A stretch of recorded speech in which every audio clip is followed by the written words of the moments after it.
All right, some good news there for SMEs in the country, even as they get these various grants that are geared towards boosting their businesses. Congratulations to all.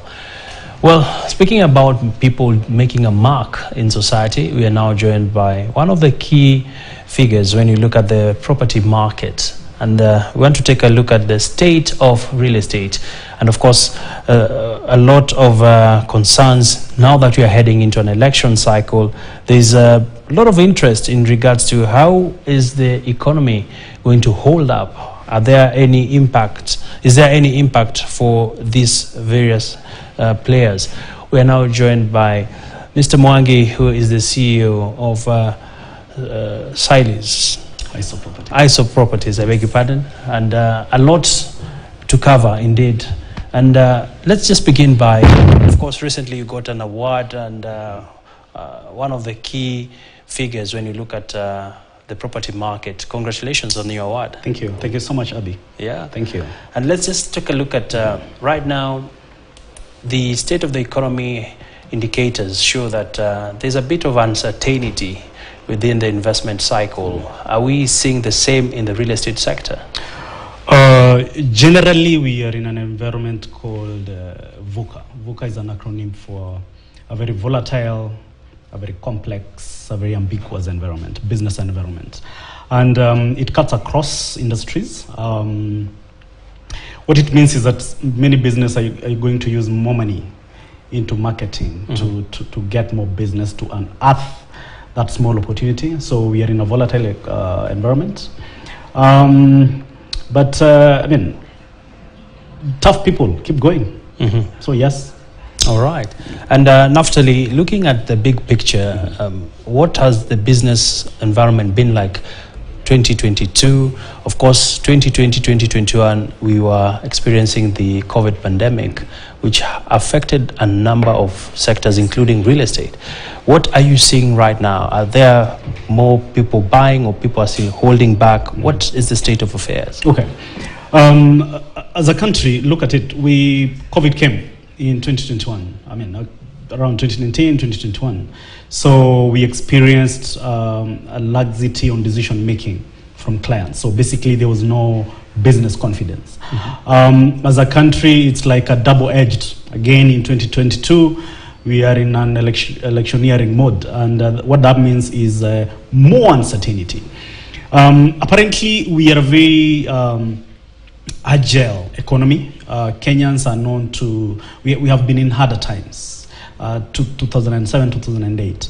And what has happened is that even if there is a laxity and things are slower, I mean, people are still in business because we are known to be tough people.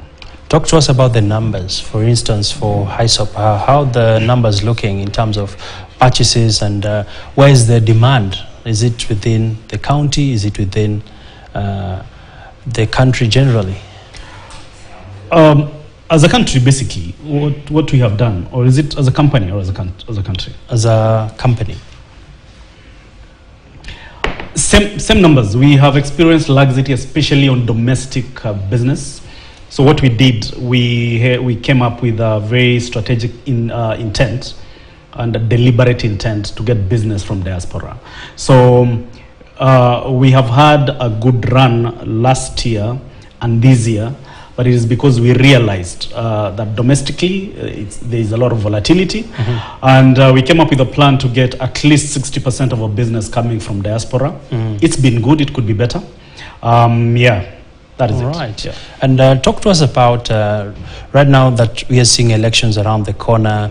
Are there any fears, especially from investors? Are you seeing more inquiries?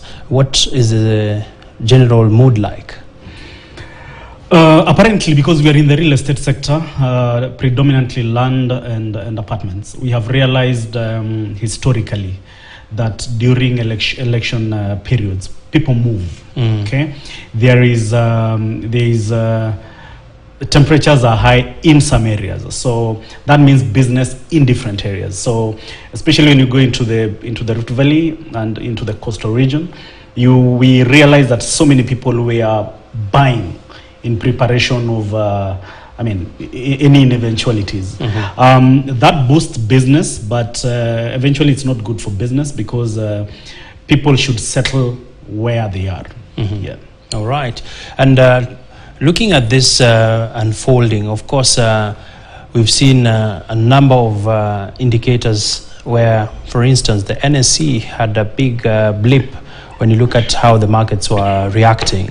And right about now, a lot of expectation with this coming election. Over and above that, Kenyans have also demonstrated resilience when you look at how they handle the pandemic period and, of course, the subsidies that have come in. But as a real estate entrepreneur, perhaps looking at some of the issues that have been holding back buyers, it has been a question of pricing. Are we also seeing pricing evolving even as we continue with this whole narrative of buy Kenya, build Kenya? Apparently, there are 4 countries in the whole of Africa that grew in more than 4% last year, and we are one of those countries. And it's because predominantly agriculture contributes 18% of our GDP. We are an agriculture country, so that is what held our economy basically. So many other countries did not. The shocks were too much in many countries. Prices went up, and when prices of food go up, usually what it means is that people are left surviving. I want to take care of my basics before I think of buying that car, before I think of going into luxury, before I even think of going into to the hospitality industry, even in the buy Kenya, sell Kenya. So prices went up. There's a cocktail of factors. We all know the war in Ukraine, even the fears of these elections. That has affected what is called disposable income, because so many businesses depend on disposable incomes. Yeah. So that there's a consumer, basically a consumer power. So that is what has affected buying and selling in this country. All right. And are we seeing appreciation of prices, especially now that the economic activity has been bouncing back? Are we seeing which areas are people demanding more for, and are the prices matching up to where and the various locations? Abi, numbers will show you that we are an informal economy. From 1992, after democracy came in, the informal sector has grown. In fact, it is the informal sector that has held this company, that has held this country. So, and that was not affected as much compared to what we would call formal. Talk about banks. Last 2 years, banks shared a lot of people. Talk about government. In fact, this year, the government wants to cut salaries. That has not happened in a very long time. All parastatals cut off. So we are sliding into the informal economy. If you look, it has been going up and up and up.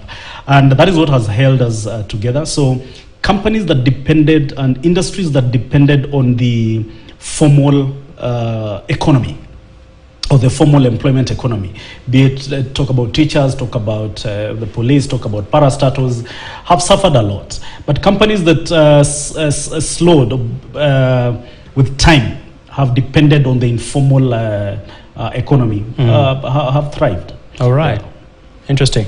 Well, as we come to the near tail end of our discussion, of course, right now, we've also seen various executives who have demonstrated leadership in a crisis, and you recently got awarded. Tell us more about the award and what this means for the youthful CEOs in the country who are continuing to make an indelible mark in different sectors of the economy. Thank you so much. I'm so grateful for the award. There's a body called the National Business Leadership Award. I was awarded the CEO of the Year 2022. And for me, it is a signature of resilience. It is also a testament that this is doable. I'll take you back in 1911 when there was a huge financial crisis. That is when real estate moguls were created. So in the midst of pandemics, in the midst of uncertainties and complexities, that is when the tough people, that is when the stars shine. You know, if you're tough, that is when we want to see your steel. So for me, it's a testament, and it's clear that it's doable, either there's elections or not. We actually pray, because if you look at our curve, every time we have an election, the economy goes down. You know, basically everything goes down. So business should be the key contributor to make sure that either there's election or not, livelihoods are supported. Because look at it, we are richer than we were 5 years ago. Okay, we are a 3.2 trillion economy. I remember when Kibaki took government in 2002, the budget was 400 billion bob. Now we have grown close to 4 times. So the truth is, even with all these news that look toxic and against business, we are growing richer as an economy. We are more in terms of numbers. 1 million people are being dispensed in our economy every year in terms of birth rates. In terms of our institutions of high learning, colleges and universities dispense 1 million people every year. So this means new consumers. This means new opportunities for business. So it's one thing to look at what is not working. It's another thing to realize that in the midst of everything, the best people will still grow. All right. Very interesting. And once again, congratulations on your award. And we'll be keeping a spotlight just to see how things build up. Thank you for coming over. Thank you so much, Abby. It's a great pleasure. All right. Well, we've been speaking there to Naftali Mwangi, the CEO for Hysope Property Company. He's just giving us the lowdown in regards to how the real estate sector has continued to perform, and he's quite optimistic that the sector will outperform itself despite the upcoming elections. All this is but a question of wait and see.